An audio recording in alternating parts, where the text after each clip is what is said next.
Vishnu ശാലിനിയുടെ latest എപ്പിസോഡിൽ സത്യഭാമ അങ്ങനെ പറയുന്നുണ്ട്, മറ്റൊരാൾ ത്യാഗം ചെയ്ത വിജയവുമായിട്ട് ഈ ഒരു ഇത് ഏറ്റെടുക്കാനായിട്ട് എനിക്ക് കഴിയില്ല എന്നിങ്ങനെ പറയുമ്പോൾ പിന്നെ രാഘവൻ നായരോട് പിന്നെ സബൂർഗീസ് ബാക്കി കാര്യങ്ങളൊക്കെ സംസാരിക്കുന്നുണ്ട്. തുടർന്ന് അതവിടെ നിൽക്കട്ടെ എന്ന് പറഞ്ഞിട്ട് ഇപ്പോൾ ചികിത്സയൊക്കെ നടക്കുന്നില്ലേന്ന് ചോദിക്കുകയാണ്. അന്നേരം ഭാമയുടെ കച്ചവടവും പിന്നെ മോൻ ഓട്ടോ ഓടിച്ചുകൊണ്ട് വരുന്ന ക്യാഷും എല്ലാം കൊണ്ട് നടക്കുന്നുണ്ട് എന്നിങ്ങനെ പറയുന്നുണ്ട്. അന്നേരം ഓട്ടോ ഡ്രൈവർ ആണല്ലേ എന്നിങ്ങനെ ഈ സാബു വർഗീസ് ആണെങ്കിൽ വിഷ്ണുവോട് ചോദിക്കുന്നുണ്ട്. അന്നേരം അതേന്ന് പറയുകയാണ്. അന്നേരം പറയുന്നുണ്ട്, അത്യാവശ്യം ഓട്ടോ ഒക്കെ കിട്ടൂലേന്ന് ചോദിക്കുമ്പോൾ ഉണ്ട്, കുഴപ്പമൊന്നുമില്ല എന്നിങ്ങനെ പറയുകയാണ്. അന്നേരമാണെങ്കിൽ ഡ്രൈവിംഗ് അറിയാമോ എന്നിങ്ങനെ പെട്ടെന്ന് നന്നായിട്ട് അറിയാമോ എന്നിങ്ങനെ സാബു വർഗീസ് ചോദിക്കുകയാണ്. അന്നേരം അവൻ ലോറി ഓടിച്ചുകൊണ്ട് നടന്നിരുന്നതല്ലേ, പിന്നെ അത് മതിയാക്കിയതിന് ശേഷമാണ് ലോൺ എടുത്ത് ഈ ഓട്ടോ വാങ്ങിയത്. ലോൺ അടയ്ക്കാനും ഒക്കെ ആയിട്ട് നല്ലൊരു തുക തന്നെ മാസം വേണം, പിന്നെ ഇവിടുത്തെ കാര്യങ്ങൾ എന്നിങ്ങനെ രാഘവൻ നായർ ഒരു സങ്കടം എന്നപോലെ പറയുമ്പോൾ സാബു വർഗീസ് ഒരു നിമിഷം ആലോചിക്കുന്നുണ്ട്. എന്നിട്ട് പറയുകയാണ്, സർക്കാർ ലെവലിൽ ഒരു താൽക്കാലിക വേക്കൻസി വന്നിട്ടുണ്ട്, ഒന്ന് ശ്രമിക്കുന്നോ എന്ന് ചോദിക്കുകയാണ്. അന്നേരം പിന്നെ താൽക്കാലികമാണ് നിയമനം, പക്ഷേ പിന്നീട് അത് ഗുണം ചെയ്യും, ശമ്പളം തരുന്നത് സർക്കാരാണ് എന്നിങ്ങനെ പറയുക. സ്ഥിര നിയമനമൊന്നും അല്ല, നോക്കുന്നു എന്നിങ്ങനെ ചോദിക്കുകയാണ്. അന്നേരം സത്യഭാമയ്ക്കും രാഘവന്നർക്കൊക്കെ സന്തോഷമാവുന്നുണ്ട്, വിഷ്ണുവിനും സന്തോഷമാവുന്നുണ്ട്. അന്നേരം നോക്കാം എന്ന് പറയുകയാണ്. എങ്കിൽ പിന്നെ സന്തോഷമുള്ള കാര്യമല്ലേ എന്നിങ്ങനെ വിഷ്ണുവും പറയുന്നുണ്ട്. എങ്കിൽ അവിടം വരെ ഒന്ന് പോകേണ്ടി വരും, പോകേണ്ട സ്ഥലവും കാണേണ്ട ആളിനെയും ഞാൻ പറഞ്ഞു തരാം എന്ന് പറയുമ്പോൾ വിഷ്ണു അത് സമ്മതിക്കുന്നുണ്ട്. അന്നേരം അവർക്ക് എല്ലാവർക്കും ആകപ്പാട് സന്തോഷമാവുന്നുണ്ട്. അങ്ങനെയാണ് ഈ ഒരു കളക്ടറുടെ ആ ഒരു പിന്നെ ഡ്രൈവർ വേക്കൻസിയിലേക്ക് വിഷ്ണു ചെന്നെത്തുന്നത്. ഈ സാബു വർഗീസിൻ്റെ റെക്കമെൻഡേഷനിലൂടെയാണ് വിഷ്ണുവിന് ആ ജോലി കിട്ടുന്നത്. ഇതേ സമയം കുടുംബശ്രീ വീട്ടിലാണെങ്കിൽ ശാരദാമ്മ വീട്ടിൽ നിന്നിറങ്ങി ഇങ്ങനെ ഹോട്ടലിലേക്ക് പോകാൻ തുടങ്ങുമ്പോൾ ശാന്തയാണെങ്കിൽ ശാരദാമ്മയെന്ന് വിളിച്ചുകൊണ്ട് വരുന്നുണ്ട്. അന്നേരം ശാരദാമ്മ വലിയ ഇഷ്ടമല്ലാതെയാണ് സംസാരിക്കുന്നത്. ശാന്തയുടെ ആ ഒരു പ്രശ്നമൊക്കെ കാരണമല്ലേ വിഷ്ണു അങ്ങോട്ട് ജയിലിൽ പോയത്. തുടർന്ന് ശാരദാമ്മ എന്നോട് ക്ഷമിക്കണം, ആരും ചെയ്യാത്ത തന്നെയാണ് ഞാൻ ചെയ്തത്, പക്ഷേ എൻ്റെ ഒരു മാനസികാവസ്ഥ അന്നേരം അങ്ങനെയായിരുന്നു. ശാരദാമ്മയല്ലേ എന്നെ അങ്ങോട്ട് പറഞ്ഞു വിട്ടത്, അതുവരെ ഞാനങ്ങോട്ട് മറന്നുപോയി എന്ന് പറയുമ്പോൾ ഞാൻ അങ്ങനെ ചെയ്തുകൊണ്ടല്ലേ വിഷ്ണുക്കുഞ്ഞ് ജയിലിൽ പോയത്, ഇത്രയുമൊന്നും ആകുമെന്ന് ഞാൻ പ്രതീക്ഷിച്ചില്ല എന്നൊക്കെ പറഞ്ഞ് ശാന്ത അങ്ങ് കരഞ്ഞ് സങ്കടം പറയുകയാണ്. അങ്ങനെ ശാരദാമ്മ പറയുന്നുണ്ട്, പിന്നെ നമ്മളിങ്ങനെ അന്യരെ പോലെ ഇവിടെ നിന്ന് സംസാരിക്കേണ്ടവരല്ലോ, അകത്തേക്ക് വാന്നും പറഞ്ഞ് വിളിക്കുകയാണ്. അന്നേരം ശാന്ത പിടിച്ചു നിർത്തുന്നുണ്ട്. ശാരദാമ്മ, ഞാൻ പറയുന്ന ഒന്ന് കേൾക്കണം, എൻ്റെ അന്നത്തെ മാനസികാവസ്ഥ അങ്ങനെയായിരുന്നു സത്യാമ്മയുടെ വീട്ടിൽ നിന്ന് ഇറങ്ങുമ്പോൾ എന്ന് അതിനു മുന്നേ ശാരദാമ്മ പറയുന്നുണ്ട്, അന്ന് തന്നെ വിഷ്ണുവിൻ്റെ വീട്ടുമുറ്റത്തു നിന്നല്ലേ നിനക്ക് ആ മാല കിട്ടിയത്, അത് അപ്പോൾ തന്നെ സത്യാമ്മയെ ഏൽപ്പിച്ചിരുന്നെങ്കിൽ ഇത്രത്തോളം പ്രശ്നങ്ങൾ ഉണ്ടായില്ലായിരുന്നല്ലോ എന്ന് പറയുമ്പോഴാണ് ശാന്ത കാര്യങ്ങൾ പറയുന്നത്. അന്ന് സത്യാമ്മയുടെ വീട്ടിൽ നിന്ന് ഇറങ്ങുമ്പോൾ തന്നെ എനിക്കൊരു ഫോൺ കോൾ വീട്ടിൽ നിന്ന് കോൾ വന്നിട്ടുണ്ടായിരുന്നു. മൈത്രി ഫിനാൻസുകാർ വീട്ടിൽ വന്ന് കൊത്തിയിരിപ്പായിരുന്നു, പണം കൊടുത്തില്ലെങ്കിൽ അവർ പോകില്ല എന്നൊക്കെ പറഞ്ഞാണ് ഇരുന്നത്.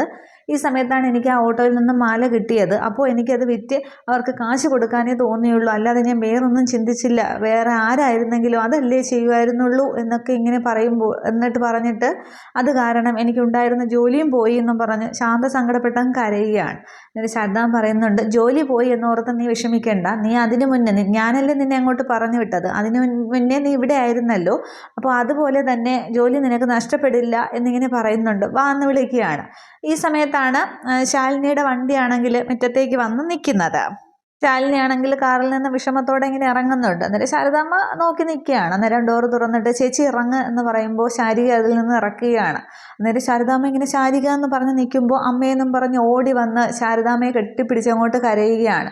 അന്നേരം എന്താ മോളെ, നീ എന്താ എവിടെ, എങ്ങനെ, എന്താ സംഭവിച്ചത്, എന്താ കരയുന്നതെന്നൊക്കെ ചോദിക്കുമ്പോൾ ഈ ശാരികയാണെങ്കിൽ പറയുന്നുണ്ട്, എന്നെ എങ്ങും പറഞ്ഞു വിടല്ലേ, ഞാൻ അമ്മയുടെ കൂടെ തന്നെ നിന്നോളാം, ഞാൻ എങ്ങോട്ടും പോവില്ല എന്നും പറഞ്ഞ് ശാരദാമ്മയെ കെട്ടിപ്പിടിച്ച് കരയുകയാണ്. അന്നേരം സങ്കടത്തോടെ ഇത് രാമേട്ടനെ ശാലിനിയും ഒക്കെ നോക്കുന്നുണ്ട്. ശാരദാമ്മയ്ക്ക് ശാന്തയ്ക്കൊന്നും കാര്യം മനസ്സിലാവുന്നില്ല. അന്നേരം എന്താ ശാലിനിയും ചോദിക്കുമ്പോഴും ശാലിനി ആദ്യം മിണ്ടുന്നില്ല. ശാരിയോടും ചോദിക്കുകയാണ്. അന്നേരം ആരെങ്കിലും ഒന്ന് പറയും എന്താ കാര്യം എന്നിങ്ങനെ ശാരദാമ്മ വീണ്ടും ചോദിക്കുമ്പോൾ ശാലിനി പറയുന്നുണ്ട്, ചേച്ചിയെ ഭ്രാന്തിയാക്കിയിട്ട് മെൻ്റൽ ഹോസ്പിറ്റലിൽ അഡ്മിറ്റ് ചെയ്യാൻ കൊണ്ടുവന്നതാണ് രാജീവ് സാറിൻ്റെ അമ്മയും അമ്മാവനും കൂടി, തക്ക സമയത്ത് ഞാൻ ചെന്നതുകൊണ്ട് രക്ഷിച്ചു കൊണ്ടുപോരാൻ പറ്റി എന്നിങ്ങനെ പറയുകയാണ്. അന്നേരം ശാരദാമ്മ അങ്ങ് ആകെ ഷോക്കാവുന്നുണ്ട്. അതെന്താ സംഭവം, രാജീവ് അവിടെ ഇല്ലായിരുന്നോ, പിന്നെ എന്തിനാ അവനാണെന്നും പറഞ്ഞ് നിൽക്കുന്നത് എന്നും പറഞ്ഞ് പറഞ്ഞ് ശാരദാമ്മ ദേഷ്യപ്പെടുന്നുണ്ട്. അന്നേരം രാജീവേട്ടനാണെങ്കിൽ റിസർച്ചിൻ്റെ കാര്യത്തിനായിട്ട് US-ലാണ്. നാട്ടിലുണ്ടായിരുന്നപ്പോഴും എൻ്റെ അവസ്ഥ ഇങ്ങനെയൊക്കെ തന്നെയായിരുന്നു, അമ്മയെ എതിർത്ത് രാജീവേട്ടനൊന്നും പറയാറില്ല എന്നിങ്ങനെ പറയുമ്പോൾ ശാരദാമ്മയ്ക്ക് ശാലിനിയുടെ സങ്കടം കണ്ടിട്ട് സഹിക്കാൻ പറ്റുന്നില്ല. അന്നേരം ശാലിനി പറയുന്നുണ്ട്, എന്തായാലും അവർക്ക് അമ്മയ്ക്കും അമ്മാവനും ഒക്കെ തക്കതായ ശിക്ഷ ഞാൻ വാങ്ങിച്ചു കൊടുക്കും എന്നിങ്ങനെ ശാലിനി പറയുന്നുണ്ട്.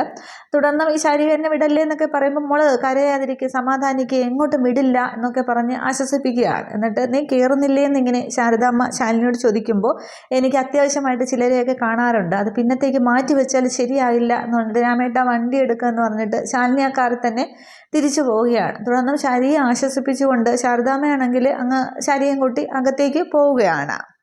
ഇതേ സമയം അവിടെ രോഹിത്തും ശ്യാമയും കൂടിയാണെങ്കിൽ ഹാളിലേക്ക് ഇറങ്ങി വരുന്നുണ്ട്. എന്നിട്ട് ഒരു ചുറ്റുക നോക്കിയാണ് ആ ഗുണ്ടകളിൽ ആരെങ്കിലും ഒക്കെ അവിടെ ഉണ്ടോ എന്ന്. അന്നേരം ആരെയും കാണുന്നില്ല. തുടർന്ന് അവർ പുറത്തേക്ക് ഇറങ്ങാനുള്ള ശ്രമത്തിൽ ഇങ്ങനെ വരുമ്പോൾ അവരാണെങ്കിൽ വെളിയിൽ നിന്നും ആ സ്ത്രീയും ആ കുറേ ഗുണ്ടകളൊക്കെ ഇങ്ങനെ കയറി വരികയാണ്. രണ്ടും കൂടി രക്ഷപ്പെടാനുള്ള ഭാവമാണോ, ഞങ്ങളുടെ കണ്ണ് വെട്ടിച്ച് പോകാനുള്ള ശ്രമമാണോ എന്ന് ചോദിക്കുന്നുണ്ട്. മര്യാദയ്ക്ക് അടങ്ങി നിൽക്കണം എന്നൊക്കെ പറയുമ്പോൾ ഞങ്ങളെ ഇങ്ങനെ വീട്ടുതടങ്കലിലാക്കിയിട്ട് നിങ്ങളൊന്നും നേടാനായിട്ട് പോകുന്നില്ല എന്നിങ്ങനെ പറയുമ്പോൾ ഞങ്ങളെ ഏൽപ്പിച്ച കാര്യം ഞങ്ങൾ ചെയ്തിരിക്കും എന്നിങ്ങനെ ഇവർ പറയുന്നുണ്ട്. അന്നേരമാണെങ്കിൽ ഉപേന്ദ്രനും സുസ്മിതയും കൂടെ അവിടെ വീണ്ടും കാറിലെത്തുന്നുണ്ട്. അന്നേരം കാര്യങ്ങൾക്കൊക്കെ ഒരു തീരുമാനം ഉണ്ടാക്കി കാണും അല്ലേ എന്നിങ്ങനെ സുസ്മിത പറയുകയാണ്. അന്നേരം പിന്നെ നമ്മൾ അവരെ ഏൽപ്പിച്ചിരിക്കുകയില്ല, ഒരു ഭംഗിയായിട്ട് കാര്യങ്ങൾ ചെയ്ത് തീർത്തിട്ടുണ്ടാകും എന്നും പറഞ്ഞ് ഇവർ അകത്തേക്ക് കയറുകയാണ്. അന്നേരം രോഹിത്തിനും ഈ ശ്യാമയും ഗുണ്ടകളെല്ലാം കൂടെ ഇങ്ങനെ ചുറ്റും നിൽക്കുകയാണ് ഹാളിൽ തന്നെ. അന്നേരം എന്താണെന്ന് ചോദിക്കുമ്പോൾ ഞങ്ങളുടെ കണ്ണ് വെട്ടിച്ച് രക്ഷപ്പെടാനുള്ള ശ്രമമായിരുന്നു എന്ന് പറയുമ്പോൾ സുസ്മിത പറയുന്നുണ്ട്, അങ്ങനെ രക്ഷപ്പെടുവാണെന്നുണ്ടെങ്കിൽ രണ്ടിൻ്റെയും കൈയും കാലും തള്ളി ഒടിച്ച് പുറത്തിറങ്ങാൻ പറ്റാത്ത വിധം എവിടെയെങ്കിലും കൊണ്ട് പൂട്ടിയിടണം എന്ന് പറയുകയാണ്. അന്നേരം ഉപേന്ദ്രൻ പറയുന്നുണ്ട്, പിന്നെ കാല് തല്ലി ഒടിച്ചിട്ടോ, പക്ഷേ കൈ തല്ലി ഒടിക്കരുത്, പ്രത്യേകിച്ച് അവൻ്റെ വിരൽത്തുമ്പിലാണ് എൻ്റെ ഒരു 15 കോടി ഇരിക്കുന്നത് എന്നിങ്ങനെ പറയുന്നുണ്ട്. എന്നിട്ട് കാല് വേണമെങ്കിൽ തല്ലി ഒടിച്ചോ, എന്നിട്ട് അകത്തങ്ങാനും കൊണ്ടുപോയിട് എന്നിങ്ങനെ ഉപേന്ദ്രൻ പറയുകയാണ്. അന്നേരം അതിലൊരാളാണെങ്കിൽ ആ ഒരു മരക്കഷ്ണം ഇങ്ങനെ കൈകൊണ്ട് എടുക്കുമ്പോൾ സുസ്മിതയാണെങ്കിൽ അത് വാങ്ങുന്നുണ്ട് അടിക്കാനായിട്ട്. അന്നേരം ശ്യാമ പറയുന്നുണ്ട്, ഞങ്ങളെ ഉപദ്രവിക്കലൊന്നും ചെയ്യരുത്, ഞങ്ങൾ എങ്ങോട്ടും പോകില്ല, ഇവിടെ തന്നെ കിടന്നോളാം എന്നിങ്ങനെ പറയുകയാണ്. എന്നിട്ട് സുസ്മിതയാണെങ്കിൽ ആ കമ്പ് ഇങ്ങനെ ശ്യാമയുടെ അങ്ങനെ താടിക്ക് ഇങ്ങനെ ചേർത്ത് പിടിക്കുന്നുണ്ട്. എന്നിട്ട് പറയുകയാണ്, ഇവിടെ തന്നെ കിടന്നാൽ എങ്ങനെയാടി, പറയുന്ന സ്ഥലത്ത് ഒപ്പിട്ട് തന്നോളണം, ഒപ്പിട്ട് കഴിഞ്ഞാൽ 2 പേർക്കും ഇവിടെ നിന്ന് സ്ഥലം വിടാം എന്നിങ്ങനെ പറഞ്ഞിട്ട് അതിങ്ങനെ അടിക്കാനായിട്ട് ഓങ്ങുകയാണ്. അന്നേരം ശ്യാമ ഇങ്ങനെ 2 കണ്ണും ഇങ്ങനെ അടച്ചിട്ട് മുഖം ഇങ്ങനെ മാറ്റുകയാണ്. പക്ഷെ ആ ഒരു സമയത്ത് തന്നെ ശാലിനി ആണെങ്കിൽ മുറ്റത്ത് എത്തുന്നുണ്ട്. അതിനുശേഷം ശാലിനി ഇങ്ങനെ അകത്തേക്ക് കയറുമ്പോൾ ഈ ഒരു സീൻ കണ്ടുകൊണ്ടാണ് വരുന്നത്. അന്നേരം അരുത് എന്ന് പറഞ്ഞിട്ട് അപ്പോൾ ഇവരിങ്ങനെ തിരിഞ്ഞു നോക്കുകയാണ്. തൊട്ടു പോകരുത് എന്ന് പറഞ്ഞിട്ട് ശാലിനി ഇങ്ങനെ അകത്തേക്ക് കയറുകയാണ്. അന്നേരം കുഞ്ഞേച്ചി എന്നും പറഞ്ഞ് ശ്യാമ ഓടിച്ചെന്ന് ശാലിനിയെ കെട്ടിപ്പിടിച്ചങ്ങ് കരയുകയാണ്. രോഹിത്തിനെ അവർ ബലമായിട്ട് പിടിച്ചു വെച്ചിരിക്കുകയാണ്. അന്നേരം പക്ഷേ പെട്ടെന്നാണെങ്കിൽ ശ്യാമയെ ആ ഒരു സ്ത്രീയും വേറൊരാളും കൂടി ചേർന്ന് പെട്ടെന്ന് അങ്ങോട്ട് വീണ്ടും പിടിച്ചു വെച്ചിരിക്കുകയാണ്.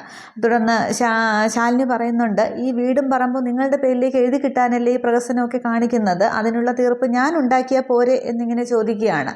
അന്നേരം പിന്നെ സുസ്മിത ഇങ്ങനെ നോക്കുകയാണ്. എന്നിട്ട് പറയുന്നുണ്ട്, ഈ പക്ഷേ അതിനുശേഷം ഇവരെ വിടണം, അവരെ ഉപദ്രവിക്കരുതെന്ന് പറയുമ്പോൾ ഒടുവിൽ നിനക്ക് ബോധോദയം ഉണ്ടായോ, നല്ല ബുദ്ധി തോന്നിയോ എന്നിങ്ങനെ സുസ്മിത ചോദിക്കുമ്പോൾ ഉണ്ടായല്ലേ പറ്റുകയുള്ളൂ എന്ന് പറയുകയാണ്. പക്ഷെ പിന്നീട് ഒരു പ്രശ്നങ്ങൾ ഉണ്ടാകാൻ പാടില്ല എന്നിങ്ങനെ ശാലിനി പറയുന്നുണ്ട്. അതൊന്ന് രോഹിത്തിനോടും ചെന്ന് പറയുന്നുണ്ട്, ഇത് നമുക്ക് വിധിച്ചിട്ടില്ല എന്ന് കരുതിയാൽ മതി, നമുക്കിത് ചേരില്ല, പിന്നെ അതുകൊണ്ട് നമുക്ക് എഴുതി കൊടുത്തേക്ക് എന്നിങ്ങനെ പറയുമ്പോൾ രോഹിത്ത് ആകെപ്പാടെ കൺഫ്യൂഷനിൽ നിൽക്കുകയാണ്. അന്നേരം ശ്യാമ ചോദിക്കുന്നുണ്ട്, കുഞ്ഞേച്ചി നമ്മുടെ വീട് ഇത് എന്ന് പറയുമ്പോൾ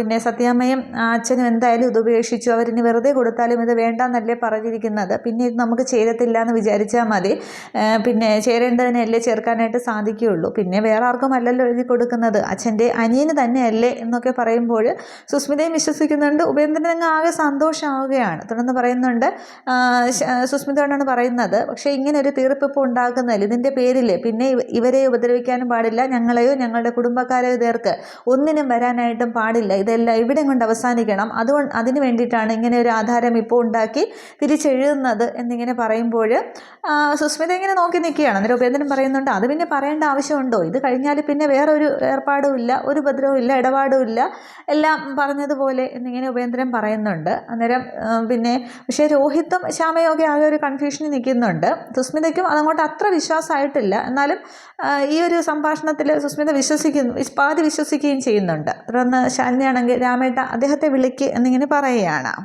തുടർന്ന് രാമേട്ടനാണെങ്കിൽ ശാലിനിയൊക്കെ വന്ന കാറിൽ തന്നെ രജിസ്ട്രാർ ഉണ്ടായിരുന്നു, അദ്ദേഹത്തെ കൂട്ടിക്കൊണ്ട് വരുന്നുണ്ട്. അന്നേരം വരണം സാർ, ഇരിക്കണം എന്നൊക്കെ പറഞ്ഞു ഉപേന്ദ്രൻ അങ്ങോട്ട് വിളിക്കുകയാണ്. അന്നേരം രജിസ്ട്രാർ ഇരിക്കുന്നുണ്ട്. ആ ഒരു ബാഗിൽ നിന്ന് ഫയലൊക്കെ ഇങ്ങോട്ട് എടുത്ത് വയ്ക്കുകയാണ്. അന്നേരം രോഹിത്താണെങ്കിൽ ആകെ ദേഷ്യത്തിൽ ഇങ്ങനെ കലിയേറി ആ ഗുണ്ടകളുടെ കൈയൊക്കെ ഇങ്ങനെ വിടിയിപ്പിച്ച് നിൽക്കുന്നുണ്ട്.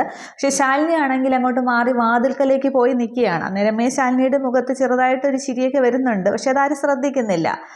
തുടർന്നാണെങ്കിൽ ഈ രജിസ്ട്രാർ ആണെങ്കിൽ ഇതൊക്കെ അങ്ങോട്ട് നോക്കിയിട്ട് ആർക്കും ഒരു സംശയമൊന്നും ഇല്ലല്ലോ എന്നിങ്ങനെ ചോദിക്കുമ്പോൾ, എന്ത് സംശയം, ജില്ലാ കളക്ടർ സാക്ഷിയായിട്ടല്ലേ പ്രമാണം തിരിച്ചെഴുതാനായിട്ട് പോകുന്നത്, ഇതിൽ കൂടുതൽ എന്ത് വേണം, ചടങ്ങ് നടക്കട്ടെ എന്നിങ്ങനെ ഉപേന്ദ്രൻ വളരെ ഹാപ്പി ആയിട്ട് സംസാരിക്കുകയാണ്. അന്നേരമാണെങ്കിൽ ഈ രജിസ്ട്രാർ ആണെങ്കിൽ എല്ലാവർക്കും നോക്കി തിട്ടപ്പെടുത്തുന്നുണ്ട്. അന്നേരം ഉപേന്ദ്രൻ ഇങ്ങനെ സുസ്മിതയെ നോക്കി മനസ്സിൽ കരുതുകയാണ്. അപ്പോൾ കളക്ടറെ നമ്മുടെ വഴിക്ക് വരുത്തിയല്ലേ എന്ന്, അത് മനസ്സിലാണ് പറയുന്നത്, പക്ഷേ സുസ്മിതയോട് തന്നെയാണ്. അതിന് മറുപടി എന്നോണം സുസ്മിതയും പറയുന്നുണ്ട്, അല്ലാതെ പിന്നെ വേറെ ഒരു വഴിയും ഇല്ലാത്തത് കൊണ്ട് തന്നെയല്ലേ ഇപ്പോൾ ഇത് തിരിച്ചെഴുതാനായിട്ട് വന്നത്, ഇത് രജിസ്ട്രേഷൻ നടക്കട്ടെ, ഇത് കഴിഞ്ഞിട്ട് വേണം രോഹിത്തിനിട്ടൊരു പണി കൊടുക്കാൻ എന്നിങ്ങനെ സുസ്മിതയും തിരിച്ച് മനസ്സിൽ കരുതുകയാണ്. നേരം തിരിച്ച് ഉപേന്ദ്രനും കരുതുന്നുണ്ട്, അവനിട്ട് മാത്രമായിട്ട് എന്തിനാ, എല്ലാവർക്കും കൂടി ചേർത്ത് കൂട്ടത്തോടെ ഒരു പണി അങ്ങോട്ട് കൊടുക്കാം, അതിനുള്ള കാശ് ഫ്രീ ആയിട്ട് ഉപേന്ദ്രൻ ഇറക്കും എന്ന് പറഞ്ഞിട്ട് ഇവർ രണ്ടുപേരും പരസ്പരം നോക്കിയങ്ങ് ചിരിക്കുകയാണ്, സുസ്മിതയും ഉപേന്ദ്രനും. തുടർന്ന് രജിസ്ട്രാർ ആണെങ്കിൽ രോഹിത് എന്നിനെ വിളിക്കുമ്പോൾ ഇങ്ങോട്ട് വാടാന്നും പറഞ്ഞിട്ട് ഉപേന്ദ്രനാണെങ്കിൽ രോഹിത്തിനെ പിടിച്ച് ബലമായിട്ട് ആ കസേരയിലോട്ട് അങ്ങോട്ട് ഇരുത്തുകയാണ്. എന്നിട്ട് ഒപ്പിടുമെന്ന് പറഞ്ഞിട്ട് ഈ രജിസ്ട്രാർ പേന കൊടുക്കുന്നുണ്ട്. അന്നേരം രോഹിത് ഇങ്ങനെ ആകെ വിഷമിക്കുന്നുണ്ട്. ശാലിനിയെ നോക്കുകയാണ്. അന്നേരം ഒപ്പിടുന്നുള്ള ശാലിനി ഇങ്ങനെ മുഖം കൊണ്ട് കാണിക്കുന്നുണ്ട്. തുടർന്ന് രോഹിത് അവിടെ ഒപ്പിടുന്നുണ്ട്. വിഷമിച്ചാണ് ഒപ്പിടുന്നത് രോഹിത്. ശ്യാമ ഇങ്ങനെ വിഷമത്തിൽ നിൽക്കുകയാണ്. അന്നേരം ശാലിനിയുടെ മുഖത്ത് ആ ഒരു ചിരി വീണ്ടും വരികയാണ്. അതിനുശേഷമാണെങ്കിൽ ഇനി സാക്ഷികൾ ഒപ്പിടാം എന്നിങ്ങനെ പറയുമ്പോൾ ഇനി മോനെങ്ങോട്ട് എന്ന് പറഞ്ഞ് രോഹിത്തിനെ പിടിച്ച് ഉപേന്ദ്രനെ മാറ്റുന്നുണ്ട്. സാക്ഷി ഒപ്പിടാന്ന് പറയുമ്പോൾ സുസ്മിത പറയുന്നുണ്ട്, അതിലൊരാൾ ഞാനാവാം, ഇങ്ങനെ മനസ്സ് പിടയുന്ന കാര്യങ്ങളിൽ ഭാഗമാകുക എന്നുള്ളത് എനിക്ക് പണ്ടേ ഒരു ഹരമാണ് എന്ന് പറഞ്ഞിട്ട് ആ കസേരയിലേക്ക് ചെന്നിരുന്ന് സുസ്മിത ഒരാൾ സാക്ഷിയായിട്ട് സുസ്മിത ഒപ്പിടുന്നുണ്ട്. അതിനുശേഷം സുസ്മിതയാണെങ്കിൽ ശാലിനി അടുത്തേക്ക് ചെന്ന് പറയുന്നുണ്ട്, ഇത് ഞാൻ ആഗ്രഹിച്ച വിജയം തന്നെയാണ്, നിന്റെ മുകളിൽ പറക്കണമെന്ന് ഞാൻ ആഗ്രഹിച്ചത് തന്നെയാണ്, മറ്റുള്ളവരുടെ നെഞ്ചിൽ ചവിട്ടി സുസ്മിത വിജയങ്ങൾ ആഘോഷിച്ചിട്ടുള്ളൂ, ഇത് ദൈവം എനിക്ക് തന്ന ഇത് തന്നെയാണ്, ഉള്ളിൽ പുറമേ നീ ചിരിക്കുന്നുണ്ടെങ്കിൽ ഉള്ളിൽ നീ നീറുകയാണെന്ന് എനിക്ക് നന്നായിട്ടറിയാം, ഇത് പണ്ടേ സുസ്മിതയ്ക്കൊരു ഹരം തന്നെയാണെന്നൊക്കെ പറഞ്ഞ് കുറേ ഡയലോഗൊക്കെ സുസ്മിത അടിക്കുന്നുണ്ട്. അന്നേരം ശാലിനി ഇങ്ങനെ കൈയും കെട്ടി ചിരിച്ച് നിൽക്കുന്നേ ഉള്ളൂ. അന്നേരം ഇനി ഒരു സാക്ഷി കൂടി ഒപ്പിടണമെന്നിങ്ങനെ രജിസ്ട്രാർ പറയുമ്പോൾ, ഇനി നിന്റെ ഊഴമാണ്, നീ പോയി ഒപ്പിട് എന്ന് പറഞ്ഞിട്ട് ശാലിനിയെ സുസ്മിത പറഞ്ഞു വിടുകയാണ്. തുടർന്ന് ശാലിനി ആണെങ്കിൽ വളരെ സന്തോഷത്തോടെ കസേരയിലേക്ക് ചെന്നിരുന്ന് ഒപ്പിടുന്നുണ്ട്. അന്നേരം രോഹിത് ഇങ്ങനെ സംശയത്തോടെ ശാലിനിയെ തന്നെ ശ്രദ്ധിക്കുകയാണ്. തുടർന്ന് ഉപേന്ദ്രനാണെങ്കിൽ സുസ്മിതയുടെ അടുത്തേക്ക് ചെല്ലുമ്പോൾ അങ്ങനെ രാഘവൻ നായരും കുടുംബവും നടന്ന് കഴിഞ്ഞിരുന്ന ഈ വീടും പറമ്പും ഒരിക്കൽ കൂടി ഉപേന്ദ്ര മുതലാളിക്ക് സ്വന്തമാവുകയാണ്. അപ്പോൾ ചിലവ് ചെയ്യണം, ചിലവുണ്ട് എന്നൊക്കെ പറഞ്ഞിട്ട് ഇത് ചിറ്റപ്പനെ കൂടി അറിയിക്കാം, പുള്ളിയും സന്തോഷമാവെന്ന് പറയുമ്പോൾ വിളിക്ക്, ബ്രഹ്മാവിനെ മാറുന്നൊരു കളിയില്ലല്ലോ എന്നിങ്ങനെ ഉപേന്ദ്രനും പറയുകയാണ്. തുടർന്ന് ഒപ്പിട്ടതിന് ശേഷമാണെങ്കിൽ ശാലിനി ആണെങ്കിൽ ആ കസേരയിലേക്ക്, ആ കളക്ടർ കസേരയിലിരിക്കുന്ന ആ ഒരു ഗമയോടുകൂടി തന്നെ ഇരുന്നിട്ട് കാലും കയറ്റിയിരിക്കുകയാണ്. അന്നേരമാണെങ്കിൽ രോഹിത്തും ശാലിനിയൊക്കെ ശ്രദ്ധിക്കുന്നുണ്ട്. പക്ഷേ സുസ്മിത ഉപേന്ദ്രനും ആ ഒരു സന്തോഷത്തിൽ ഇതൊന്നും ശ്രദ്ധിക്കുന്നില്ല. തുടർന്ന് രജിസ്ട്രാർ ആ ഫയലും കൊണ്ട് എഴുന്നേറ്റിട്ട് എല്ലാവർക്കും കേൾക്കാൻ വേണ്ടി ഞാൻ ഈ ആധാരം ഒന്ന് വായിക്കാം എന്നിങ്ങനെ പറയുമ്പോൾ ഉപേന്ദ്രനൊക്കെ ഇങ്ങനെ സന്തോഷം നോക്കുകയാണ്. അന്നേരം പിന്നെ കാട്ടാക്കട താലൂക്കിൽ മലയൻകീഴ് പഞ്ചായത്തിൽ കൈപ്പള്ളി ഭവൻ, ശ്രീകൃഷ്ണപുരം ലൈനിൽ കൈപ്പള്ളി ഭവൻ, പത്മാവതി അമ്മ മകൻ രോഹിത്ത്, 32 വയസ്സ്, കച്ചവടം എന്നിങ്ങനെ പറഞ്ഞു നിർത്തുകയാണ്. അന്നേരമേ ശാലിനിയുടെ ഭാവം എന്നിങ്ങനെ മാറുന്നുണ്ട്. അന്നേരം ബാക്കി വായിക്കുന്നില്ല, അത്രയും ആകുമ്പോഴേ എപ്പിസോഡ് അവസാനിക്കുന്നുള്ളൂ. അപ്പോൾ അടുത്ത പേര് വായിക്കും, രാഘവൻ നായരുടെ പേരാണ് വായിക്കുന്നത്. അന്നേരം ഈ ഉണ്ടാകുന്ന സുസ്മിതയുടെയും പിന്നെ ഉപേന്ദ്രൻ്റെയും കിളി പാറുകയാണ് ചെയ്യുന്നത്. പക്ഷെ അവിടെ അന്നേരം തനിക്ക് നേരെ നടന്ന ചതി അവിടെ സുസ്മിത തിരിച്ചറിയും. പക്ഷേ പിന്നീടൊന്നും ചെയ്യാനായിട്ട് സാധിക്കില്ല. രജിസ്ട്രാറുടെ കീഴിലല്ലേ എല്ലാം നടന്നതും, അത് രജിസ്ട്രേഷൻ ആക്കുകയും ചെയ്യുന്നത്. പിന്നീട് അവർ മാനം കെട്ട് ഇറങ്ങുകയാണ്. അതിനുശേഷം രോഹിത്തിനും ശ്യാമയ്ക്കും അധികം സന്തോഷമാവും. രോഹിത്തും ശാലിനിയും കൂടി ചേർന്നാണ് ഈ ഒരു പ്രമാണം രാഘവൻ നായരുടെ വീട്ടിലേക്ക് കൊണ്ടു കൊടുക്കുന്നതൊക്കെ. അപ്പോൾ പിന്നീട് അവർ തിരിച്ചു വരുമായിരിക്കും, പിന്നീട് വാശിയൊക്കെ കളയുമായിരിക്കും. ഇനിയാണ് വിഷ്ണു ഡ്രൈവറായിട്ട്, ശാലിനി ഡ്രൈവറായിട്ട് വരുന്ന ആ ഒരു എപ്പിസോഡൊക്കെ. അപ്പോൾ ചതിക്ക് ചതി എന്ന പോലെ ശാലിനിയുടെ ചതിയിൽ തന്നെ സുസ്മിത വീഴുകയാണ് ചെയ്യുന്നത്. അപ്പോൾ ബാക്കി എപ്പിസോഡുകൾ കാണാം. Okay, thank